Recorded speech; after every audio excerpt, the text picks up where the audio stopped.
Je voudrais vous montrer aujourd'hui le point de Palestrina. C'est un point fantaisie qui est assez relativement facile à réaliser et qui se travaille avec un gros coton. Je suis obligée, en faisant ce point, de m'accrocher un petit peu et pour ce faire, je vais faire deux petits points et arriver au sommet de mon arrondi.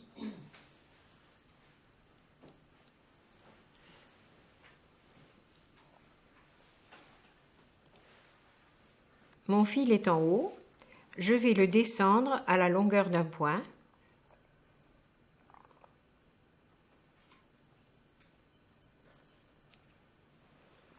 Et maintenant, je sors mon aiguille sur le côté de ce point qui vient d'être fait, sur le côté gauche.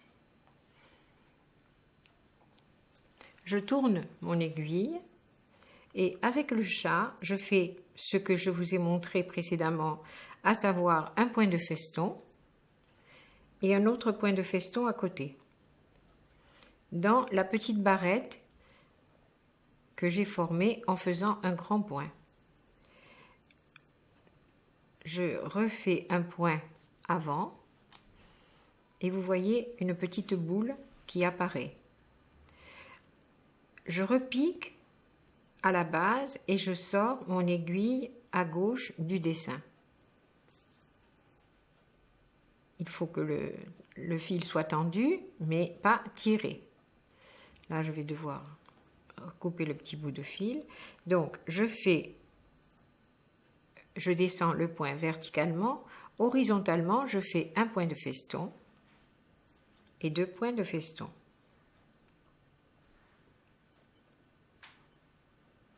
Sans me préoccuper du fil, je repique à la base de ce point qui vient de naître et je ressors la valeur d'un point. Maintenant, nous allons couper cette petite barbiche qui apparaît sur l'ouvrage. Il faut toujours travailler avec précision et avoir un travail propre, c'est-à-dire sans un petit fil qui dépasse ici, un petit fil qui dépasse là-bas. Donc, je refais un point depuis le haut jusqu'en bas, mais je sors mon aiguille un peu à gauche. Vous voyez donc ici une espèce de petit pont dans lequel je vais faire mes points de feston. Une fois et deux fois. Et sans plus de formalité, je redescends là et je sors mon aiguille plus bas.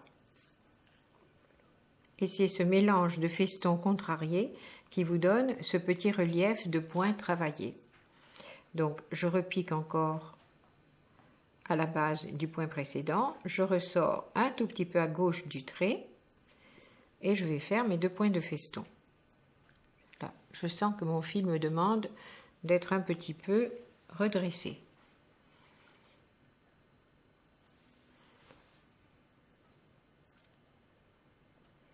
Et de cette façon, ce point qui est très en relief, il arrive que l'on borde un ourlet d'une nappe en organdie et le contraste du tissu fin et de la broderie épaisse pour masquer un ourlet est du plus bel effet.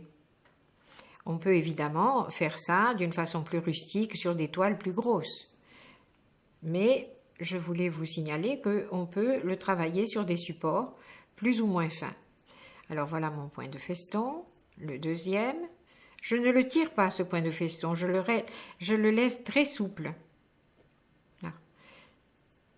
Voilà le deuxième, et vous voyez que le fil commence à se tortillonner. Je le laisse, voilà, se remettre en place. Il faut être attentive au cours du travail, ce qui est beaucoup plus facile à faire que de défaire des nœuds.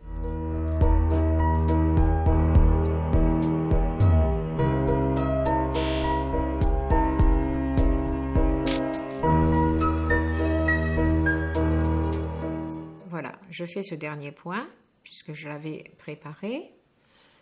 Maintenant, mes deux festons. Et deux. Et comme j'ai l'intention de redoubler ce point, pour faire par exemple des festons rebrodés en bordure d'une serviette ou d'une nappe, alors je sors là,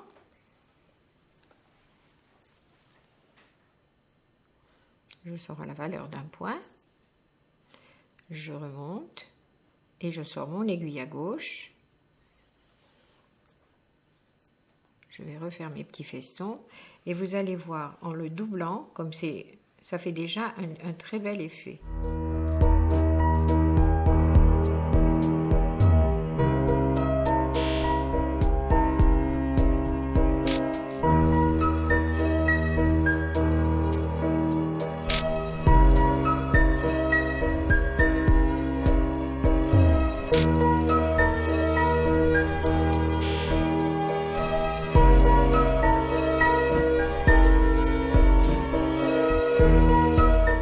Alors je repique au bas. Alors quand je redouble mes points, ça me fait un petit ruban.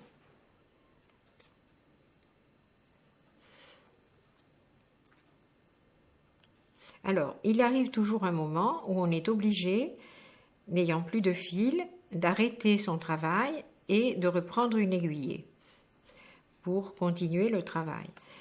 Pour ce faire, il faut toujours bien, sur l'envers, arrêter ses points et de la même façon qu'on a arrêté les points, avec une autre aiguillée, on se remet dans les points de l'ouvrage qui ont précédé et on continue sur la ligne le travail qui est commencé. Voilà. Alors là, je n'ai pratiquement plus de fil et je vais imager ce que je viens de vous dire.